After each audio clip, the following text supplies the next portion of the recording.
ओम शांति। आज प्यारे मीठे बाबा की मुरली मंथन की डेट है 5 मार्च 2024। तो आज मीठे बाबा अपने बच्चों से कह रहे हैं, तुम्हें शरीर सहित सब चीजों से मोह निकाल देना है। जब तुम आत्मा पावन कर्मातीत बन जाएंगे तब घर जा सकेंगे। भगवान कहते हैं कि शरीर सहित जो भी आंखों से जो भी चीज दिखाई दे रहा है ना, उससे बुद्धि निकाल दो। जब तुम्हारी आत्मा पवित्र बन जाएगी तभी तुम्हें घर ले जाऊंगा। और आत्मा पवित्र बनती है ना खुशी के पासवर्ड से। जब हम उस पासवर्ड को याद रखेंगे ना, हमेशा वो हमें याद दिलाते रहते कि हमारी ड्यूटीज क्या है, हमें किस तरह अपने आप को खुश रखना है। हम स्वयं को पहले भरेंगे तभी तो किसी को दे पाएंगे। आइए कथा सुन लेते हैं। एक बार एक व्यक्ति वो अपनी कहानी बता रहा है कि वह मेरे ऑफिस के दिन की एक साधारण शुरुआत थी। जब मैं अपने ऑफिस के कंप्यूटर के सामने बैठा था, उसमें आया लिखा हुआ, आपके पासवर्ड का समय समाप्त हो रहा है। इन निर्देशों के साथ मेरे कंप्यूटर की स्क्रीन पर एक संदेश प्राप्त हुआ, हमें अपनी कंपनी में हर महीने कंप्यूटर का पासवर्ड बदलना पड़ता है। और वो व्यक्ति हाल ही में अपनी पत्नी के साथ उसका कुछ झगड़ा चल रहा था, जिस वजह से वो बहुत उदास था कि उसने मेरे साथ जो किया उस पर मुझे विश्वास ही नहीं हो रहा था। मैं दिन भर यही सोचता रहता था, मतलब वही बीती बातें याद करते रहता था, तकलीफ में रहता था। मुझे एक युक्ति याद आई जो मैंने अपने पूर्व बॉस से सुनी थी। उन्होंने कहा था कि मैं पासवर्ड का उपयोग अपने जीवन की सोच को बदलने के लिए करता हूँ। मैं अपनी वर्तमान मनस्थिति में काम पर ध्यान केंद्रित नहीं कर पा रहा था।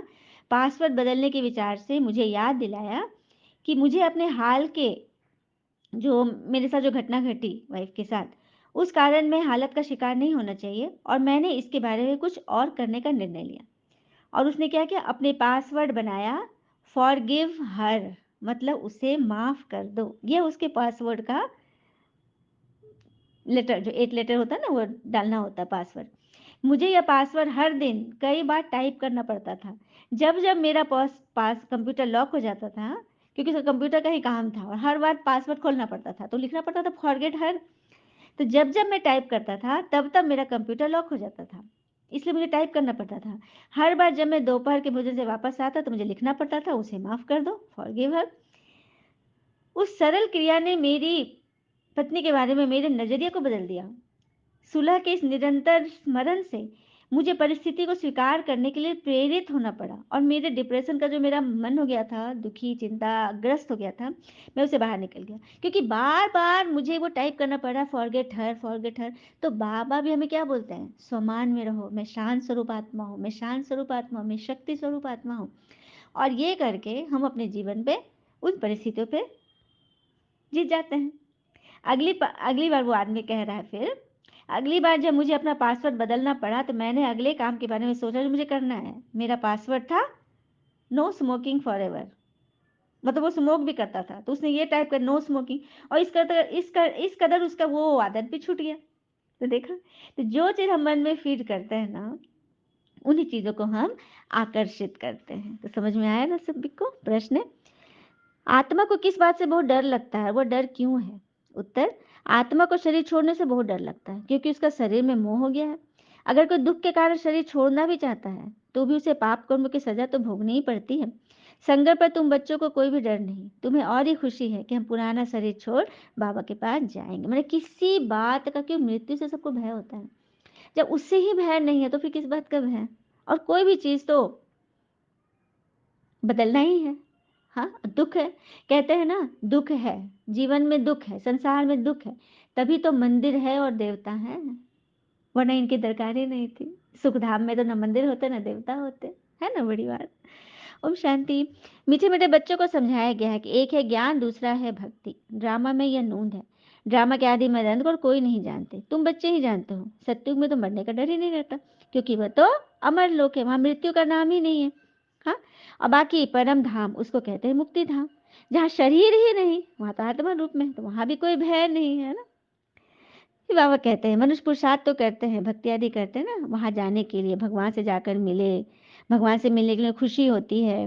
लेकिन उनको रहस्य नहीं मालूम कि भगवान कहाँ मिलते, कब मिलते, किससे मिलते हैं। तो भगवान तो आगे है ना। हम्म, आगे ना अपने बच्चों से मिलने के लिए संगम पर। जब चारों युग खत्म होता है तो भगवान आ जाते हैं बच्चों से मिलने के लिए।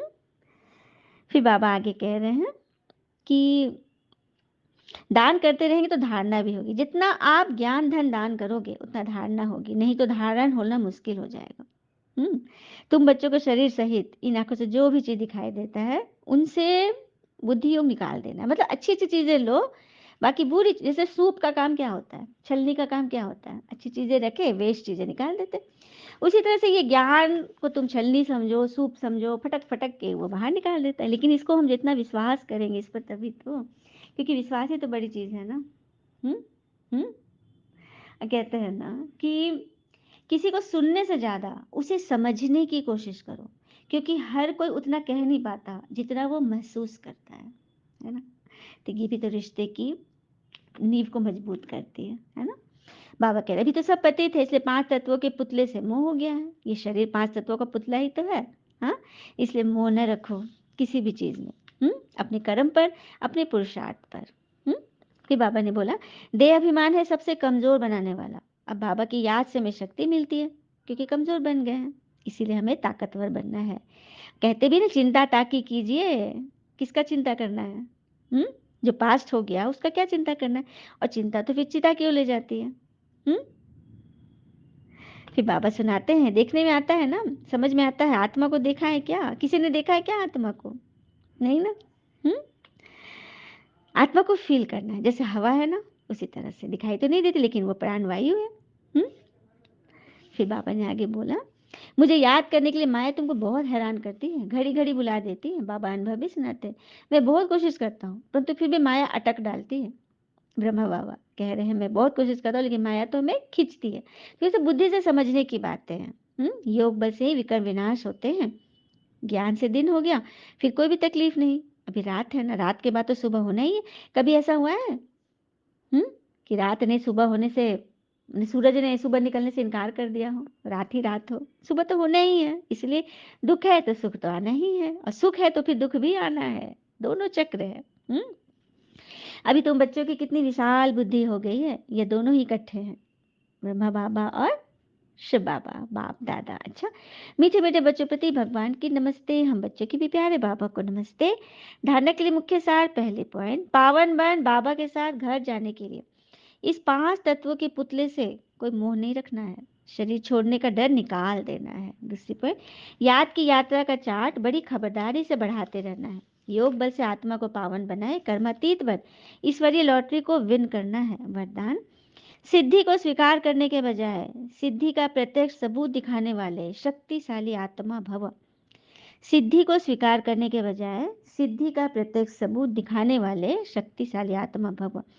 अब आप सबके सिद्धि का प्रत्यक्ष रूप दिखाई देगा। कोई बिगड़ा हुआ कार्य भी आपकी दृष्टि से, आपके सहयोग से सहज हल होगा। कोई सिद्धि के रूप में आप लोग नहीं कहेंगे कि हाँ यह हो जाएगा, लेकिन आपका डायरेक्शन स्वतः सिद्धि प्राप्त कराता रहेगा। तब प्रजा जल्दी जल्दी बनेगी, सब तरफ से निकलकर आपकी तरफ आएंगे। यह सिद्धि का पाठ अभी चलेगा, लेकिन पहले इतने शक्तिशाली बनो जो सिद्धि को स्वीकार न करो तो प्रत्यक्षता होगी। स्लोगन, अव्यक्त स्थिति में स्थित हो मिलन मनाओ तो वरदानों का भंडार खुल जाएगा।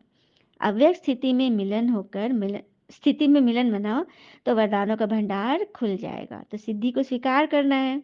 क्योंकि भगवान हमें ये सिद्धि दे रहे हैं, ज्ञान सिद्धि। ये ज्ञान का जितना हम चिंतन करेंगे, मनन करेंगे, धारण करेंगे, सेवा करेंगे, उतना हमें सिद्धि मिलेगी। तो सिद्धि पाने के लिए हमें अव्यक्त स्थिति में स्थित होना होगा, अर्थात